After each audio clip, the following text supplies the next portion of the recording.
We just spent an entire episode with Joe Goodberry talking about a bunch of free agents that maybe the Bengals should be looking to move on from or could be looking to move on from. And is that an opportunity to then change their philosophy about their personnel packages? We'll get into that and more in today's episode. You are Locked On Bengals, your daily Cincinnati Bengals podcast, part of the Locked On Podcast Network, your team every day.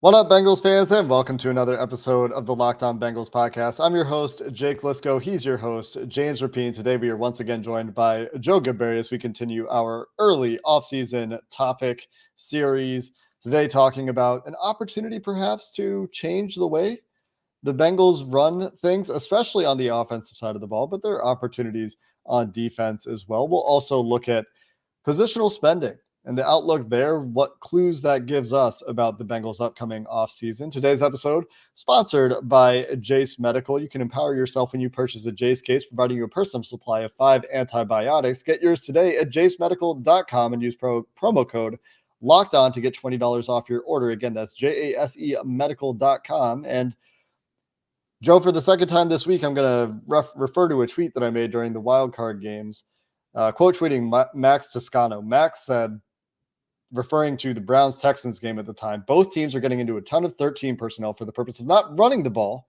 but throwing the ball, specifically 2 tight ends, like Brevin Jordan, for example. And I said, tired, best wide receiver trio in the league at the time, referring to the Cincinnati Bengals, inspired, best tight end trio in the league. A potential opportunity this season with T. Higgins and Tyler Boyd's free agency there for a significant personnel shift on offense. What are your high-level thoughts hearing this for the first time? I think it's correct. Number one, I think that it's part of the ebbs and flows of offense versus defense in the NFL. When 3 wide receivers became a thing and very popularized, teams struggled to get enough corners to get out there and cover them. And then now everyone seems to have a good nickel or slot corner, or the good teams do at least. And taking him off the field is key. So you go with heavier tight ends or heavier offensive packages to get Mike Hilton off the field. I go directly Texans versus Browns. The Browns have 3 very good corners that they want to play man coverage with, and with a single high safety. Get one of those corners off the field. How? Put out their extra tight ends. Go heavy, right? So if they want that corner to still stay on the field and play the run, he better be Mike Hilton playing the run. And even Mike Hilton's 5'8", 180 on his best days. Like, it's still an issue, even if he's a good run defender. So it's the ebbs and flows. Now you're going to see teams going heavy, and I think we saw it all year. We talked about this all season with teams that ran the ball, used play action, used their tight ends, more condensed formations. They found ways to create explosive plays at a higher rate. And we're looking at the Bengals. Well, you have the 3 best receivers in the league. You should be able to do this at the same level that these other teams do. When you're more stagnant, when you're the same personnel grouping, in previous years, 90% of the time, this year, I think it was 78%. They were 11 personnel, but T was injured. So when you are stagnant, though, it's easier to defend, and it's easier to be more predictable. And I think that has plagued the Bengals a little bit. So yeah, I think we're leading into that. They have an opportunity at hand to be different. Is that path tight end only? Do you see other ways to do that? We talked about running back on yesterday's episode about having 3 different guys that can do a little bit of everything versus Mixon is this type of back, and he's going to be on the field for these plays. Travion Williams is a pass blocker. Chase Brown is kind of our explosive guy that we throw screens to. Is it just tight end? And if so, what should fans be looking for at tight end? Or what could the Bengals be looking for at tight end this offseason? No, I do think it's all the positions, even wide receiver. And we mentioned getting faster and having a speed slot. I think having Charlie Jones run a 4.3 running clear out routes is much better than Tyler Boyd running a 4.6 running clear out routes, right? You can do different things off of that. So running back as well, the committee approach, having guys that can do more so you're not as predictable. Again, we want to limit how predictable you are in offense. So we got, if they get to the point where they have 3 different guys that can do different things, that helps. The offensive line as well.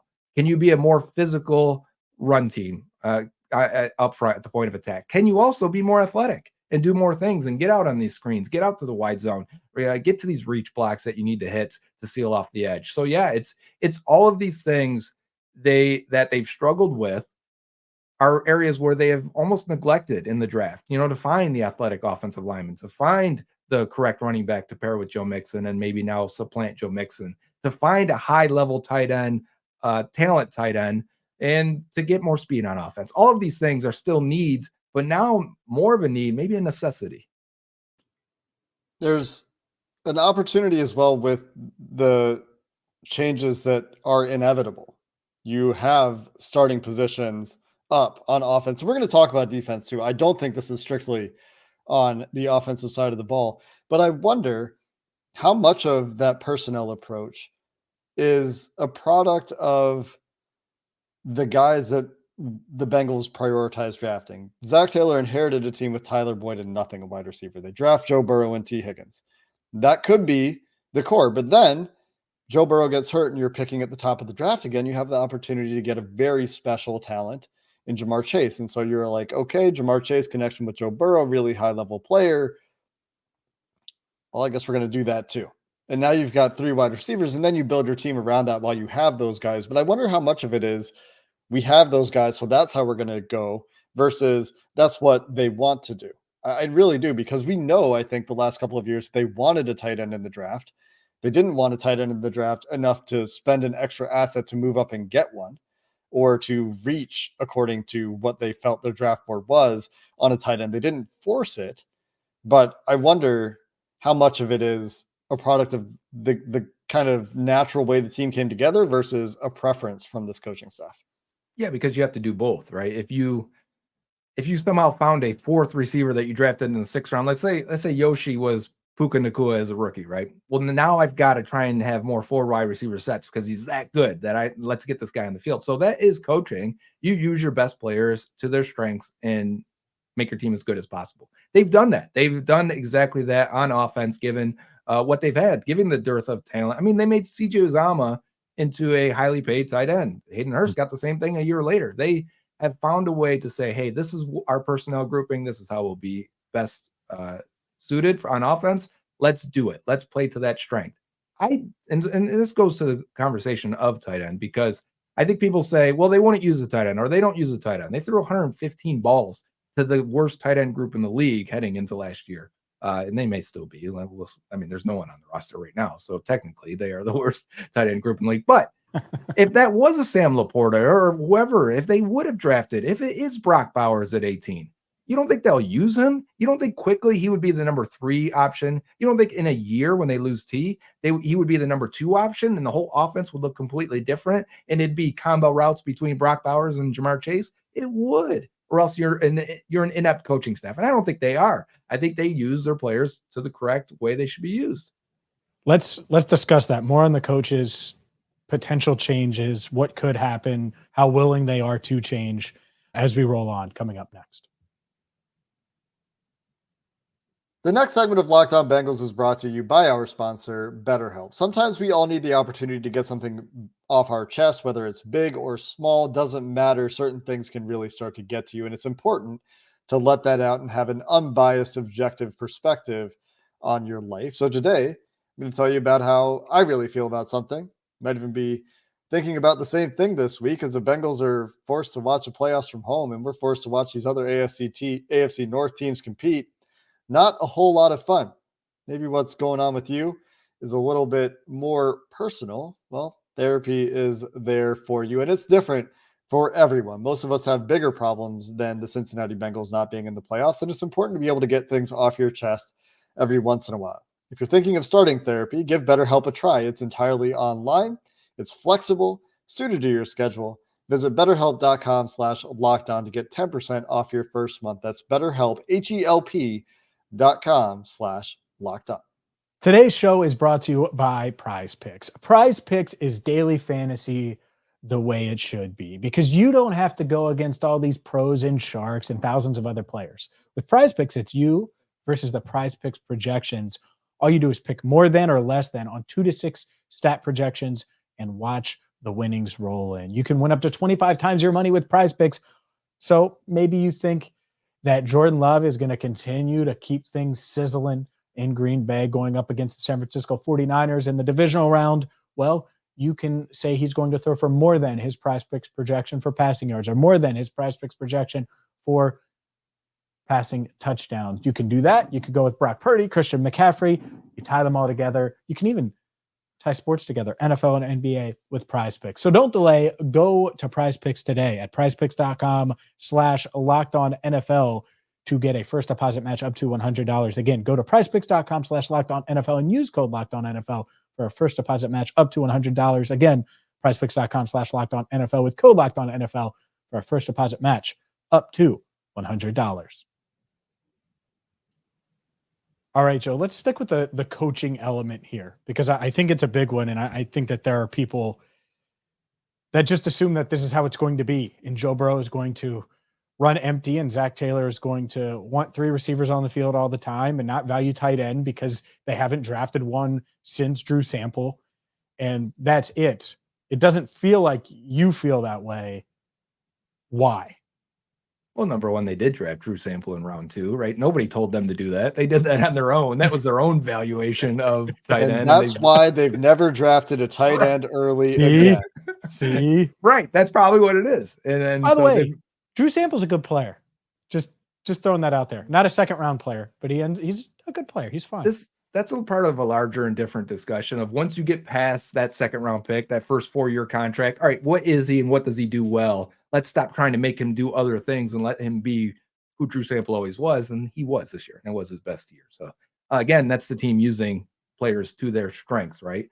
Talk about Tanner Hudson. Hudson only lined up in line 26% of the time last year. He was in the slot. He was out wide. They used him like a big slot receiver, again, to his strengths. So I do believe if the right players are in there, they would adjust a little bit. I do think this really caught flame, though, this whole idea when Browning got inserted, right? And that first week it was, here's Browning into the Joe Burrow offense. And then for the next month it was, oh, this is different. Oh, here's some screens. Finally, like I've clearly called them plenty of times the worst screen team in the league for the last 3 years. And all of a sudden they're getting explosives at a crazy rate and they're throwing screens at a high rate. And then they're a lot more play action, under center, all of these things that people clamored for the whole time with Joe Burrow, because I mean, that's how they've had a highly successful offense with Joe Burrow running from empty and doing what they do with Burrow with 3 wide receiver sets. But then when it doesn't work for a couple of weeks, we demand change.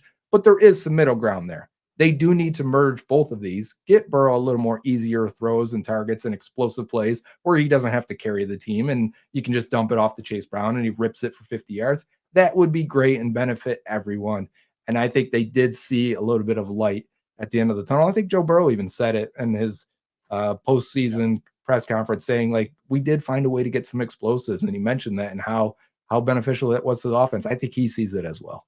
You mentioned early in the season, you were on the more critical side of the Bengals coaching staff for not being more prepared for the limited Joe Burrow. That being said, I personally fully believe that the offense we saw with Jake Browning would have been very similar, with the key difference being less empty, because Browning clearly not comfortable in empty the way Joe Burrow is comfortable in empty. Would have been the offense they would have run with Joe Burrow if not for that injury this year. They only got a few healthy games with him. You go back and look at those healthy games, it's kind of hard to tell what it would have been for the remainder of the season because they are such a week-to-week offense. I mean, you even saw that with Browning. You saw them make changes in the kinds of running plays they called, the kinds of screens they called, the kind of passing concepts they called. They try to take advantage of weaknesses that they think will work. That's why some weeks they run a lot of early toss plays and they don't work. So do you buy, I guess, when Zach Taylor says, the offense we ran with Jake wasn't too different than the offense we ran with Joe? That's been overstated. Do you believe it? I actually went back and looked at some of my episodes and tweets from August when I went down to camp. Exactly, because that's what our expectations were. Right. And that you're not wrong. And I was like, yeah, look at all the play action they're doing with Burrow. Now, Burrow was hurt then, but I went and looked at even before he was hurt, and then mini camps and stuff. And like every clip we got was play action or some type of RPO, him under center much more. And it was like, yeah, I do think this was it. And clearly when he had the calf issue, they could not have him drop back from under center. It just was not an option. They went 99.9% of their snaps from shotgun for that very reason, which means your playbook is now cut in half, or you're trying to piece parts of it together to get it to work. Try and get the same concept we would have run from under center play action, but now we're going to do it from shotgun and see if it works. And they had mixed results overall. So I do believe they were on the right track. This has never been a team. I get some of these comments on Twitter a lot, and you guys probably do as well, from fans that say, well, Zach's stubborn and he won't do this and he won't change this. And it seems the exact opposite from my vantage point. I think they do whatever works, and they don't care where they get the idea from. They don't care where they get the concept from. They steal stuff from around the league all the time, and they try and implement it as best as they possibly can. I don't know. I feel like with a healthy Burrow, the conversation for the offense is completely different from a coaching standpoint. But on the other hand, Brian Callahan's getting all these interviews again this year, and it's probably because what they did with Jake Browning. Yeah, I think that's part of it for sure. You go 4-3 down the stretch, you go to Jacksonville and you win, and you stay in the hunt, you stay in the playoff race through week 17. Let's discuss the defense a little bit, though, because Lou Anarumo, I think a lot of people thought he would, coming into the year, this would be his last year and he would get a head coaching job. As of the time we record this, it doesn't sound like any teams are interested in interviewing him. Obviously, the defense took a step back. From a change standpoint, what changes could we see or potentially see as far as philosophy go for this team? Because obviously they're young in the secondary and everybody's been focused on that element of things. Let's dive into that topic coming up next. This episode of Locked On Bengals is sponsored by Jase Medical. We come to sports to escape from the crazy realities of life, but for a second, we're going to talk about preparing for those realities of life. Pharmacies are running low on antibiotics this season, according to the FDA. And if you want to be prepared and avoid having long drives or potentially not being able to access antibiotics that you need, such as amoxicillin, well, Jase Medical will have you covered and can get by the supply chain issues that might be affecting those pharmacies. The Jase case is a pack of 5 different antibiotics to treat a long list of bacterial infections, including UTIs, respiratory infections, skin infections, among others. And any of those things can come up at any time. Visit jasemedical.com and complete your physician encounter. It will be reviewed by a board-certified physician, and then your medication will be dispensed by a licensed pharmacy at a fraction of the regular cost. It's never been more important to be prepared than today. Go to jasemedical.com and use code LOCKEDON to get $20 off your order. That's what we call an A+ tease by Jake Lisco. Look at that. Put it up there, and you just hit a grand slam. So same question, Joe. What changes could we see on defense? Well, I think we saw changes this year that they didn't want to have. They didn't expect. And it's because, and we undersold probably the loss of the 2 veterans at safety. Probably. Well, right. Well, because I was last episode and this episode just now, I'm talking about the opportunity to get better, the opportunity to be different, and the opportunity to be more versatile. They had all of that with the new safeties. Didn't mean they were better. And in fact, it probably limited them a little bit more than they would like to be. You remember the good Anarumo defenses and the playoff run defenses were extremely multiple and variable, and they would show one thing pre-snap and you'd watch it on tape. It'd be beautiful the way they'd rotate into another coverage, and Mahomes would just crap his pants looking at it like, oh no, and now I've got to hold the ball and run around. And they couldn't do that. The data that I look at that shows how often they change coverages pre-snap, post-snap this year dropped, completely tanked. And it's because I think of the safeties. That typically is a complete reflection of how well the safeties can pull that off, hold their water a little bit longer and not show it pre-snap, and then rotate right at the right timing, communicate it all between everyone. And instead what we saw was a vanilla defense that had to blitz because they weren't confident in getting pressure with just one guy in Trey Hendrickson, and then a lot of explosive plays on the back half, largely from the safeties. But I do think the corners had their hand involved in that too. We had some up and down play from Chidobe Awuzie and then DJ Turner down the stretch. But largely, I think the biggest change will be getting back to what they did do when these guys become a little bit more seasoned on the back half, and then adding talent to the defensive tackle room, I think is desperately needed. I think it aired out the linebackers in a lot of ways. I think it forced them to bring a safety into the box a little bit more. because they were so weak against the run. And that happens as it starts with your nose tackle and defensive tackle rooms. And because it was such an issue, I mean, every time there was a big run, you could almost like look and squint your screen and be like, yeah, that's 68. And that's Tupou and Zach Carter. They're out there again. Like, how does this happen? And then, until you get the starters back out there, BJ Hill and DJ Reader doing their thing. But yeah, I think it's personnel first and it's experience second. From a personnel change perspective or personnel philosophy shift, I agree with you that I don't think the back half of the defense is what I'm thinking about there. And I agree that they want to get back to what they're doing. And you would hope that seasoning, experience, seeing things from the NFL speed, the NFL level for Dax Hill and for Jordan Battle leads to good synergistic communication going forward. But DJ Reader, Josh Tupou, free agents, the need to rebuild that defensive tackle room. I wonder if they, and I don't expect changes here, but there is, with that big shift with DJ Reader, an opportunity to look at what they've got with some youth besides Trey Hendrickson, with the changes we're expecting a defensive tackle to kind of shift their approach to trench play. Not necessarily something I anticipate, but do you think that there's something they would be interested in there? I think there's both sides to it. I think they would love to get another big nose tackle that can hold his own in two gap and maybe take on two blockers and keep these linebackers free, because like Jermaine Pratt looks so much better when he's not touched by a center or a guard climbing up to the second level. Like, it's night and day. You want to look at previous years when he graded poorly on PFF, and I look at the defensive tackles, how they graded those years, and I'm like, yeah, that kind of coincides with each other. And I think it could happen again. So I think they would like a big nose tackle.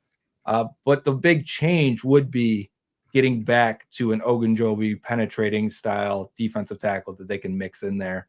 And I think that's a huge thing. Number one, in terms of personnel and type of players they draft is big there, because they really haven't drafted that guy in so long. I mean, the Marcus Hardison and the Zach Carter defensive ends in college that you're going to kick inside and add 15 pounds to just has not worked. So I think they need to tread different waters there and swim in different waters and figure out if that's the key to their issues. Yeah, I think defensive tackle is it's almost has to be a mix of veteran free agents along with, and it could be multiple, along with drafting. And you leave that 18th pick open to it, but at the same time, you might not be able to get one in the first couple of rounds. We know how the draft can go. And so you need to be able to add to it in free agency. Do you want to dive into positional spending, Jake? That was on the outlook. So up to you. What do you think, Jake? Yeah, let's spend a couple minutes there just to talk about where that suggests the Bengals are going to spend money. The Bengals are the only team in the NFL in 2024 to have a position group that there are $0 allocated to. The only team in the NFL to have any position group, and there's 5 position groups that over the cap, 10 position groups and over the cap does. The Bengals have $0 allocated to tight end. Obviously, they're going to spend money there.